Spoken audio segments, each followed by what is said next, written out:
দেখে হাবাগোবা প্রকৃতির মনে হলেও এই নারী কাজটা করেছেন দুঃসাহসিক। অভিনব কৌশলে পায়ের মোজার ভেতরে 2000 পিস ইয়াবা নিয়ে নির্দ্বিধায় ঘুরে বেড়াচ্ছেন। গোপন সংবাদ পেয়ে সেই মুহূর্তেই ওই নারীকে আটক করেছে মাদকদ্রব্য নিয়ন্ত্রণ অধিদপ্তর। 22 এপ্রিল কিশোরগঞ্জের ভৈরবের ভৈরবপুর এলাকায় সিলেট বাসস্ট্যান্ডে অভিযান চালিয়ে মাদক কারবারি এই নারীকে আটক করা হয়। আটক রানু বেগম ব্রাহ্মণবাড়িয়ার কসবার তেতুলিয়া গ্রামের বাচ্চু মিয়ার স্ত্রী। বর্তমানে তিনি বিজয়নগরের চাঁদপুরে থাকেন।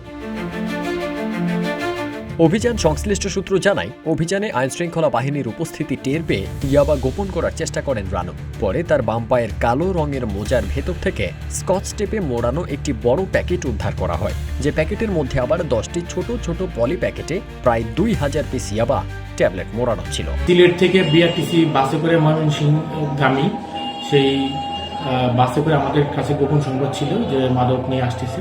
আমরা ভৈরব বাস স্ট্যান্ড এলাকায় অবস্থান নেই এবং রেডিং পার্টির সহযোগিতায় ব্রাহ্মণবাড়িয়া জেলার বিজয়নগর থানা বাসিন্দা চাঁদপুর গ্রামের বাসিন্দা রেনু বেগমকে আমরা আটক করি এবং সেই ইয়াবাগুলো তার বাম পায়ে মোজার ভিতর স্কচ টেপ দিয়ে পেঁচিয়ে নিয়ে আসে।